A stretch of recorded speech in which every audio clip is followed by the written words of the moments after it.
Happy Monday. We are back. Another episode of Go FUD Yourself. Today, unfortunately, or fortunately, I don't know, we're talking about the SEC. You can decide. And it's such a happy Monday. It's such a happy Monday. I hope everybody touched some grass over the weekend and didn't doom scroll. But I suspect most people were doom scrolling. Rolled in the grass, ingested grass, anything but this. Anything but doom scrolling. But it seems to me that most people were probably enamored with what was happening in the markets, which we'll talk about in a little bit today. What else we got? And then if we want, we can also talk about some good news or some sort of seemingly good news. There's a cool thing that Ripple's doing with University in Canada. There's a new mobile digital wallet idea, and crypto.com is forced to continue serving Americans in some way or another. So there's the SEC, and there's a lot of context about the SEC and how it's impacting the markets. There's some conspiracy theories if we want to get into that. I was just going to say, lastly, Kiara's got a tin hat one for us. And I think it's interesting. It's fun. It's fun. Speculate. Quick shout out to Avalanche. There's a nice little snowboarder on the back. Aww. Wearing the Avalanche merch today. So, hey, Avalanche friends. What's up? Okay, let's freaking do it.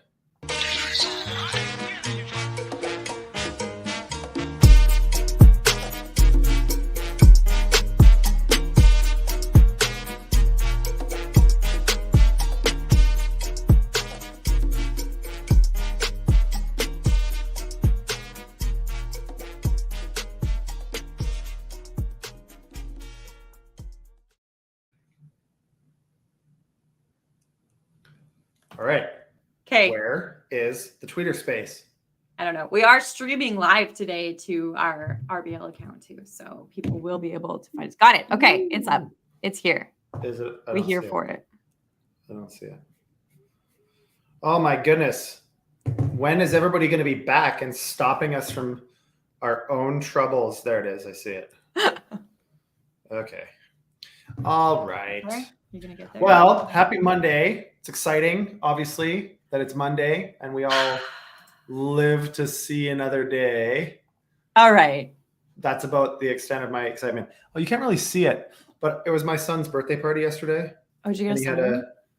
Well, this is a funny story. So he had an outdoor roller hockey thing. I live in Miami, so it's pretty hot. It was like mid 90s, which is in Fahrenheit, which is like mid 30s Celsius, which is pretty hot. Anyways, I was wearing a backwards hat, and you know how that it's got the little, like if it's not a flex fit, if it's got like the little snappy thing, snapback. Yeah. There's a hole there. Well, I had a freaking sunburn in the shape of the hole. You can't really see it because I've got really good lighting in here today. But anyways, it's really funny. I've got this like giant red spot on my head that you can really see in not this lighting. Anyways, just thought I'd point it out. You're on mute on Twitter. Oh man! Which means that Cher didn't get to hear your incredible story about. Oh man, Cher!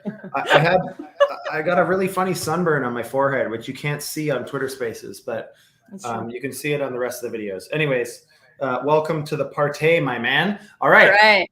So what are we starting with? SEC. What the FUD is the SEC doing? What the FUD is the SEC doing? Okay. So we obviously all have been doom scrolling all weekend. Yeah. I'm sure nobody went out and touched grass, but I wanted to provide a little bit of context for what went on, because I feel like you could, if you weren't like super closely following the news and if you weren't looking at kind of all the pieces, you might be like, where did this come from? So the big reason that we have to follow this SEC news is, of course, even on CNBC, they're reporting that our crypto tokens are not doing well.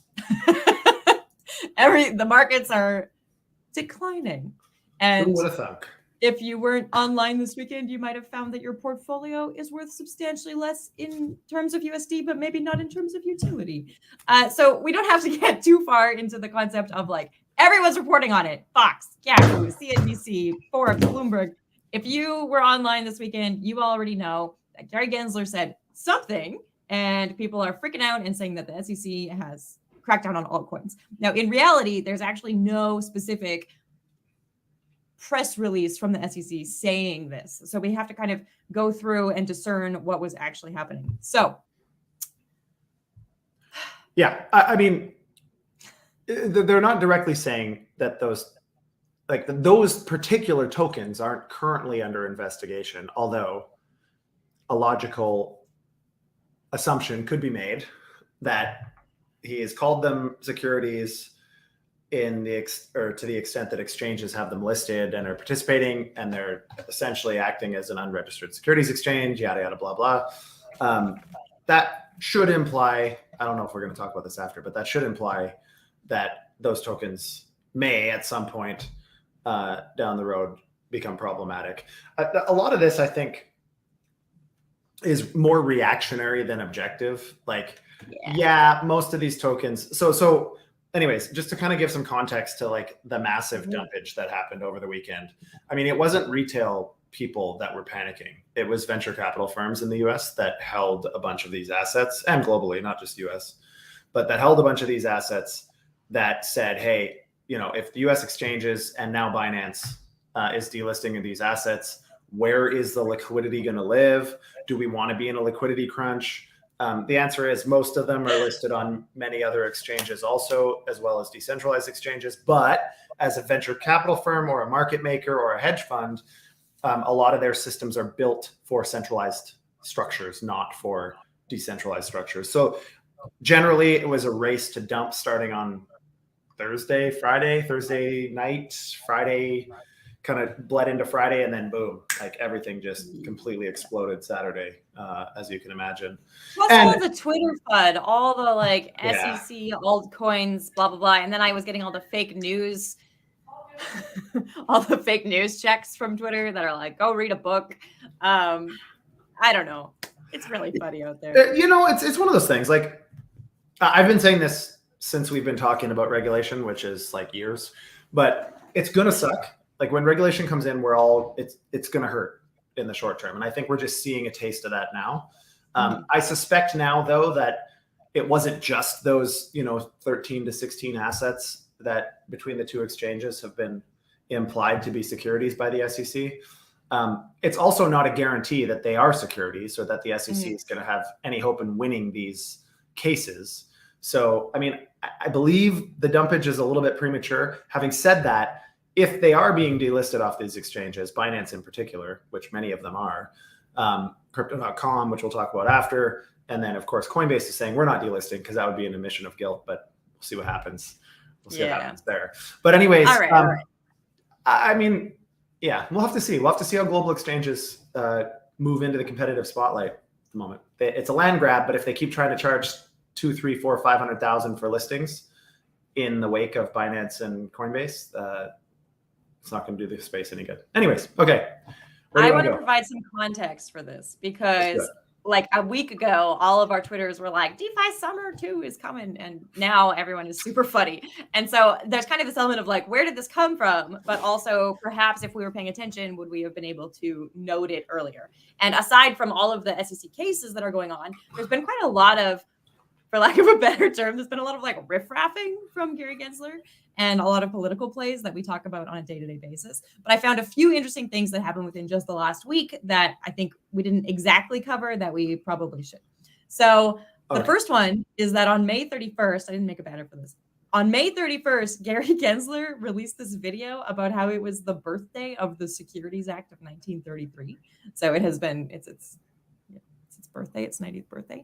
And he states like he's already creating FUD, even though he doesn't talk about crypto. So he states Roosevelt saw this issue so clearly. And like, I'm sure Roosevelt saw cryptocurrency very clearly.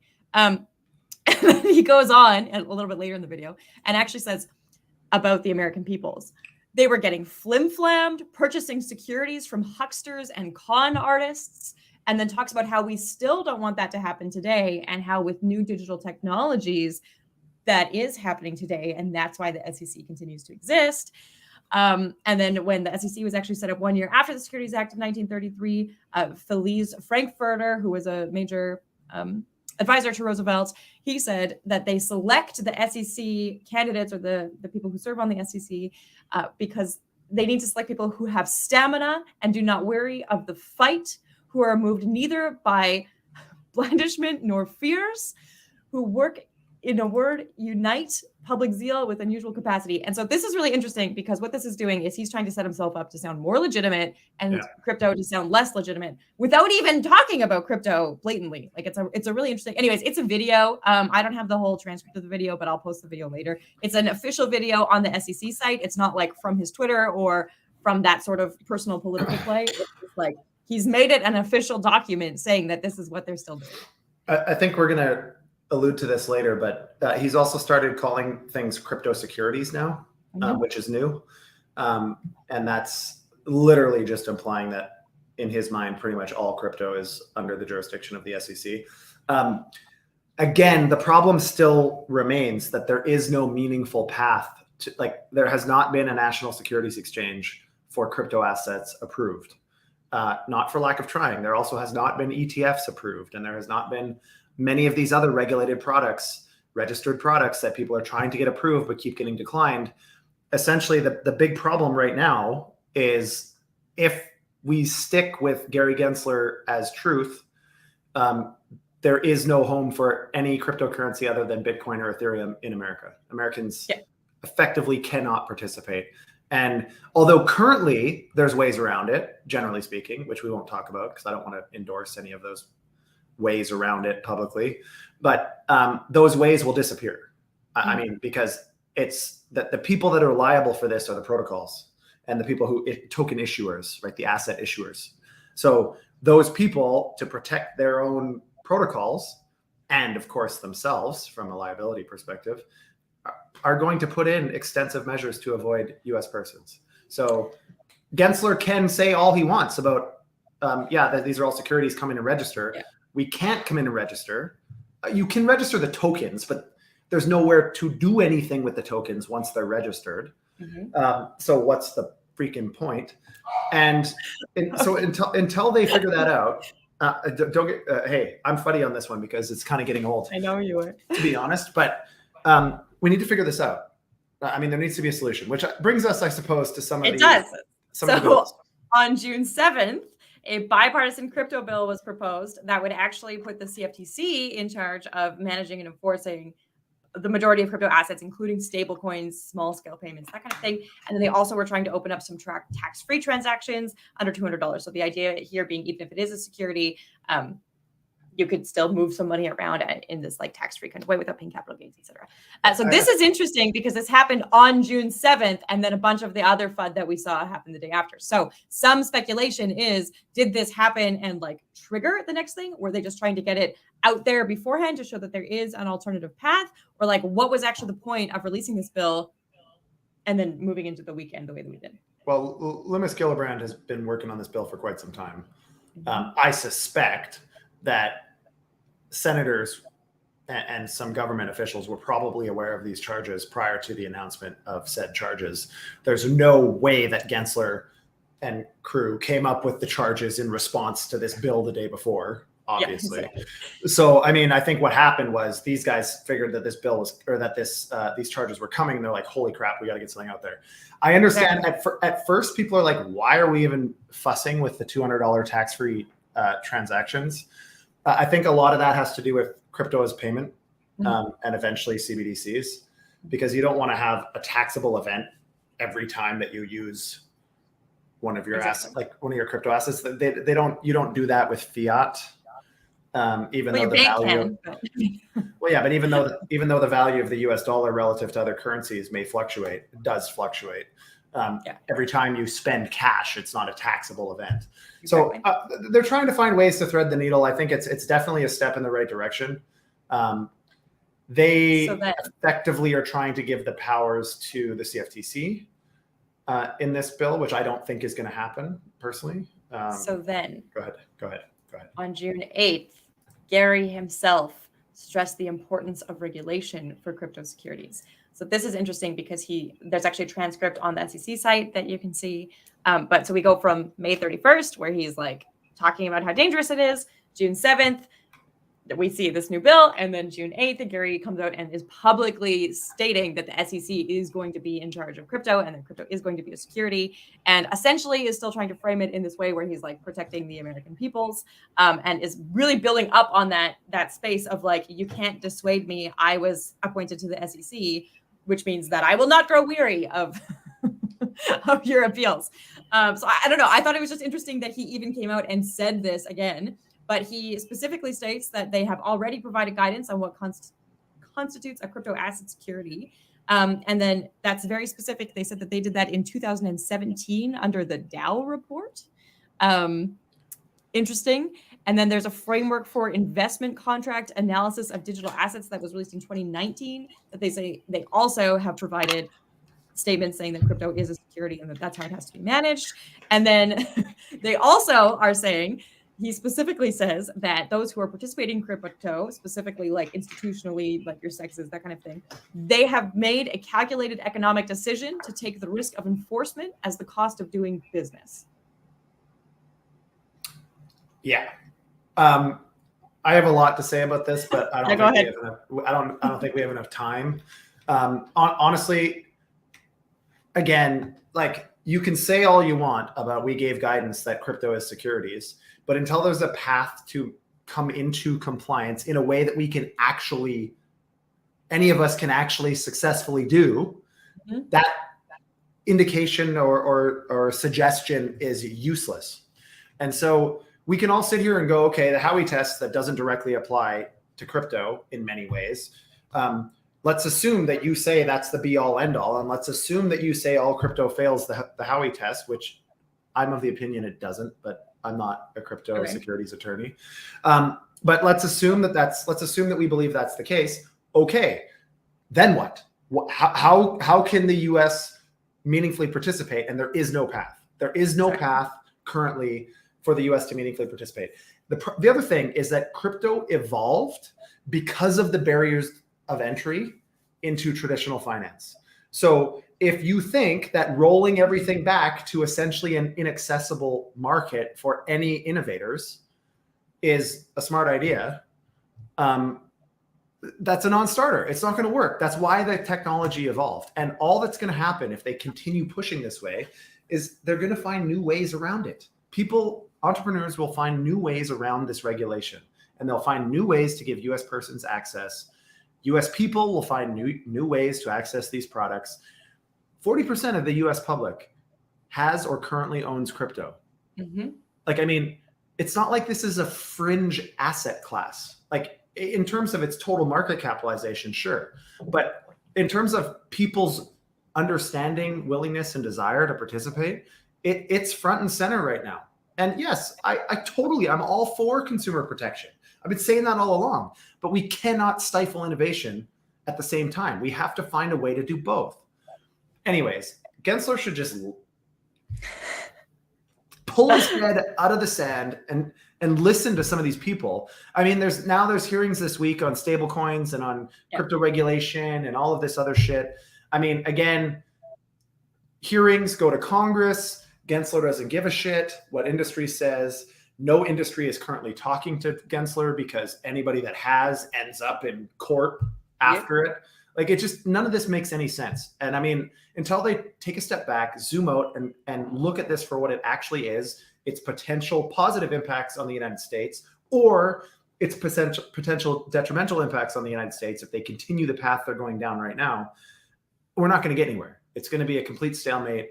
I think, again, I've said this many times, I think this is all a ploy to the donor class. He's playing to the donor class, the incumbents, the Wall Street, traditional finance, who doesn't want their bottom lines to be eaten up by a much more efficient and much better structure in blockchain technology, because there's not as much rent-seeking capacity in the way blockchain is relative to TradFi. And there's a lot of rent seekers in the TradFi structures, and a lot of gatekeepers and middlemen and all this other nonsense.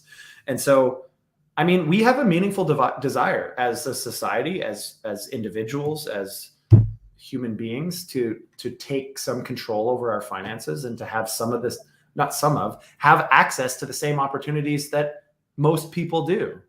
And anyways, they were talking a lot about, well, the All In podcast, again, I'm a big fan of the All In podcast. They were talking about how, just make it so only accredited investors can touch this stuff. And then you can use ATSs and all these other types of things. And that's true, but that still doesn't solve the problem that crypto is trying to solve, in that you don't need to be an accredited investor in many people's mind now to be able to get access to the information to make informed decisions. Being an accredited investor doesn't mean shit. It doesn't mean that you have looked at the information. It means that you have enough money. And so you're probably smart enough, the assumption is you're smart enough to get the information if you want it. Now, this made sense in the old days before the internet. This made a lot of sense because the only way to get information was through broker dealers, was through advisors, was through investment professionals. Now, and that was gated, right? So if you were accredited, you had enough assets that you actually had an advisor that could give you actual information. Well, you don't need that shit now. You don't need an advisor at all for investments now. You can get all the same information that anybody else has. You can see reports, you can see analysis. It's all available to anyone at any given time. If people choose not to look for it, that's on them. Since when is the nanny state preventing everybody from tripping and falling on their face? Like, you and I have talked about this actually in very silly terms, in terms of Costco. How if you buy something, like previously, if you purchased something and it sucked, that, you lived with that decision. And now, because of places like Costco and Walmart and what have you, we don't have a lot of personal responsibility in terms of our shopping. So if you buy something and it breaks, you can just take it back. And that's kind of the mentality that you and I have spoken about seeing in investments as well. Well, you can take it back and it's refunded by the retailer, not by the manufacturer, which is the problem, I think, is that the manufacturer is never responsible for the errors in their production. Well, in blockchain and crypto, the user needs to be responsible for errors in their judgment. You can't stop somebody from going and spending $100,000 in fiat cash on a piece of art that's worth $10. Exactly. So why do we think we have to do that here? Yeah, of course, there's a lot of scams that happen in the world. And of course, we need to get to the bottom of those. Of course, we need to find, structures to protect from fraud and from illicit activity and so on and so forth. But this nanny state nonsense is never going to work. Like, the space is just going to find ways around it. That's all there is to it. Or on that, completely stop serving the US, which is what's happening. No one's serving the US consciously right now. On June 6th, we talked about this last week. On June 6th, the SEC started to sue Coinbase, right? We saw that happen. We talked about it last week. I'm not going to get super far into that. But what is interesting is if you go through I think it was like 110-page SEC statement that is actually the case that they're bringing up against Coinbase, we get some really interesting pieces of information. So this first one, this is the summary of the actual Coinbase lawsuit. That's hard the to idea, read. Pardon me? What? Super blurry. Well, I'm sorry, but if you are watching the video, you do have this, terrible screen cap of it. So the idea here is that the assets that Coinbase makes available include crypto asset securities. So they've already started legally to talk about them as crypto securities. And then, of course, they try to do a little bit of fear mongering by saying, like, look at how much money they're making, billions of dollars in daily trading volume and hundreds of crypto assets. So how could we possibly believe that none of these are securities is the implication here. And then, of course, the Coinbase platform merges three functions that are typically separated in traditional securities markets. Those of brokers, exchanges, and clearing agencies, yet they have not registered with the SEC as a broker, securities exchange, or clearing agency. So I thought this was really interesting. That's just the summary. Obviously, you can go through the 110-page document yourself, but the concept here is that they are starting with the idea that Coinbase has knowingly entered into these traditional finance markets with a new type of token, and that it is unprecedented and unmanageable because of the billions of dollars and hundreds of tokens. I just thought that was kind of an interesting take on this case, because as crypto people, we don't think about that, right? But if you're not in finance, if that's not your bread and butter, you probably haven't considered how many different stocks go into a portfolio or how many different elements. So I feel like this case is a lot of fear mongering. It is. And again, this is not legal advice or investment advice. I'm not an attorney, I'm not an investment advisor. So don't take this as if I was, but I just don't think they're going to win. I mean, I don't think the SEC can win here. Forget the whole IPO SEC filing, because that's I think that's a bit of a bait and switch.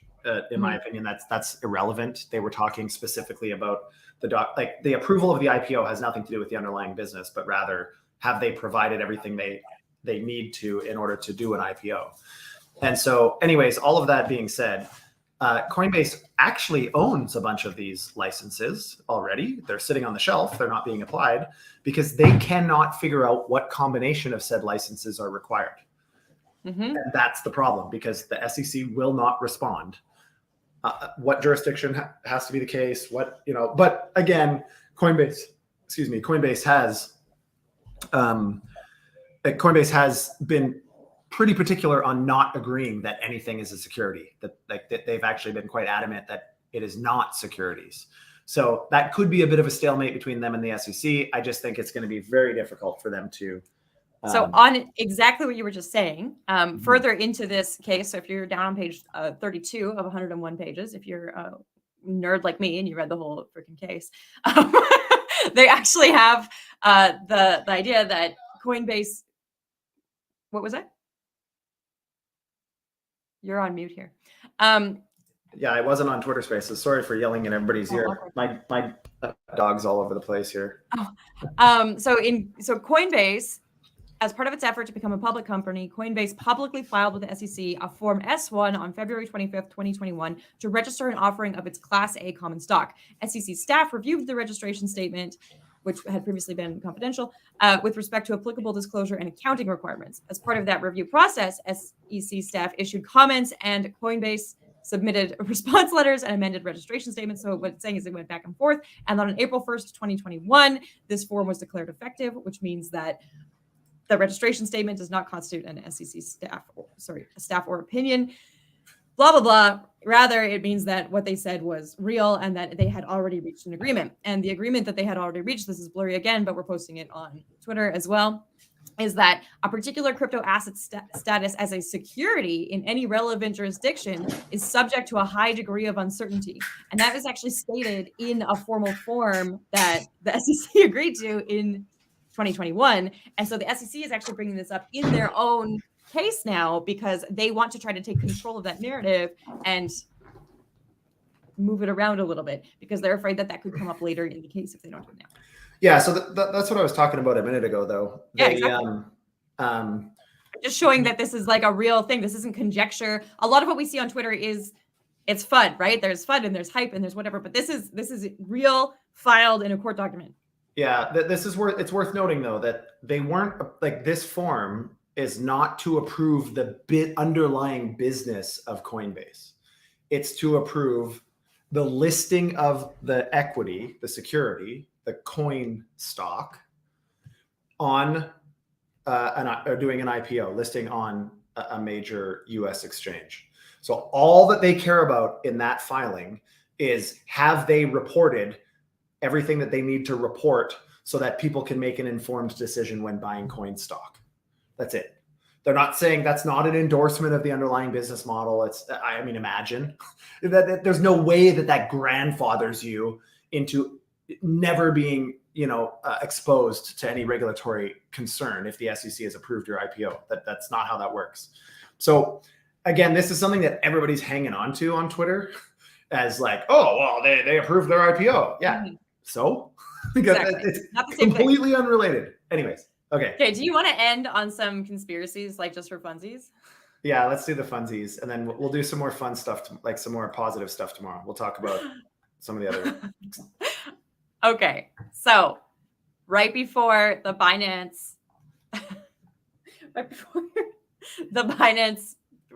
SEC sued Binance publicly, there were a lot of trades that happened on the Binance token, and people believe that this is insider trading.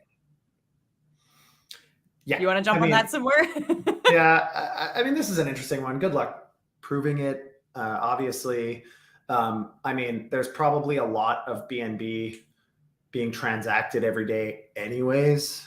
Actually, not probably. There is a lot of BNB, like in the billions of daily transaction volume. So a drop in value or a drop as a response to 125,000 BNB worth 37 million. I mean, that could very well have just been any market making activity of a large enough scale. Having said that, Binance most likely would have received some form of notice of this, I believe, before they went public with it. So who knows? That would be pretty short-sighted for anybody that saw that letter or had access to it to do any trades based on that, because of course that would be, if they're thinking it's a security, then they have jurisdiction over insider trading. It's an interesting conspiracy theory. There's some people that took it to an illogical end and said, oh, it was probably people that staffers in the government and all this. No, it's not. Like, there's no freaking way. They know there's going to be a ton of criticism, especially of these crypto enforcements. I don't know anybody that thinks that this is okay other than Gensler himself. I haven't talked to a single person that thinks that what the SEC is doing right now is a viable approach. And so I don't know where they're getting their confidence from, but at the end of the day, the regulators work for the people, not the other way around. Okay, the conspiracy though. Yeah, we know that you're not. We get it. We know. It didn't happen. So I just wanted to spill a little bit of the FUD around some of these conspiracies, because the other element here is people are saying that people profited a lot by selling prior to the 9% decrease in the token value, which is an interesting way to look at it, because you actually have no idea at what price they purchased BNB at. And BNB wasn't at its highest ever. So did they profit? They might have lost. I just want to say, huge FUD, use your critical thinking cap. Unlike Nassim Taleb, who is the author of Black Swan, the book, if you've read it, it is an interesting read about business and about how things can turn in ways that we don't anticipate. Becoming anti-fragile. He's a great author, actually, and I really enjoy a lot of his work. I do not enjoy this opinion. I just love this because he is talking about how crypto is a cult and we are reaching the end of the cult era, and how that is not a Black Swan event. We all could have seen that coming. And what's interesting to me is that that just means that you have no idea about token utility at all. So I agree with him in the sense that, again, I coined a term, Gray Swan, dirty swan, because I agree that we all knew something was coming. I didn't think that they were going to blanket claim all of these major cap coins, 100 billion in market cap, are all securities with no meaningful alternative path. I didn't think it was going to happen exactly like this. But regulation coming, I think it should not have been a surprise to most people, especially after the last year's events, year and a half. So it's a dirty swan in the sense that, you don't really know when it's going to fall in the mud, but eventually it's going to fall in the mud, and you can wash it off and we can figure it out. It's not something that's going to ruin crypto. Crypto's not dead. We just have to find a new path forward. I just don't know if it's going to be fast enough to save US dominance in this technology. Do you think that the US is still dominant in this technology right now? No. Yeah, okay. Well, the US, see, this is the thing. As an entrepreneur that lives in the US, in the space, and I know a lot of other entrepreneurs in the space that live in the US, there's only a few options. We offshore everything, including ourselves, which is not ideal for the US. Generally, entrepreneurs in this sector are paying a good deal of taxes if they're successful. Traders are paying a good deal of taxes if they're successful. And having entrepreneurs take jobs offshore, which is what all of us are doing. All of us are hiring outside the US exclusively now, because nobody as a contractor or as an employee wants to live in the US with all of this uncertainty. So no, the US is not competitive.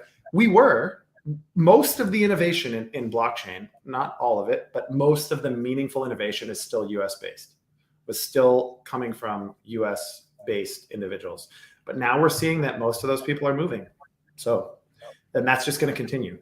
And if the US wants to be a tech leader in this sector, they better figure it the hell out real quick, because I think there comes a point in time where it's past the point of no return. We're getting pretty close, where if I move out of the US because of this, they're not going to convince me to come back to the US because they put in the rules that they should have put in the first place. They will no longer have my tax dollars ever again. nor my patronage, nor our employment. And I mean, amongst all the groups, we've got 50, 60 employees amongst all the different projects that we're a part of. I mean, yeah, we're not a 10,000 person employer, but 50 plus, that's important. You do that 10, 15, 100 times across all of the protocols and projects. That's a lot of jobs that we're talking about, short term and long term, many, many, many more jobs, because these protocols and platforms will eventually grow, if fostered properly, will eventually grow to have market capitalizations rivaling major banks, major investment houses, major, publicly traded companies. And I think it's just so short-sighted to snuff out the flame right now. Anyways. Okay. You know how there was like DeFi, we keep talking about DeFi summer and how it's gonna be like DeFi summer 2.0. I feel like the previous DeFi summer was like you lived in a small town and you went to a bush party and it was like a super fun time. And this DeFi summer is like that small town got a new RCMP contingent or something, and all your bonfires are going to get busted. Yeah, this is going to be like... No one knows what the RCMP is. That's the National Police in Canada. But yeah, people it's kind of know. like... It's like... if there's a DeFi summer, it's cool, but the chaperones are going to give you shit for doing anything and not allow you to do it. So it could be fun, but you can't participate. It's going to like start fun and then it's going to get shut down. And then you're going to have some fun again and then it's going to get shut down. And like your Fridays are going to be very different than the last DeFi summer you experienced. I'm ready for fun because the last 2 years have been quite the opposite, to be honest. Anyways, with that, Kiara, just wait. Everybody, same place, same time, Monday to Friday, 12:30 p.m. Eastern. Like, subscribe, share, bookmark on Twitter, please. Do all these things to help us spread the word, help us educate more people, dispel FUD, calm people away from their FOMO. And with that, Kiara, I say to you, go FUD yourself. Go FUD yourself.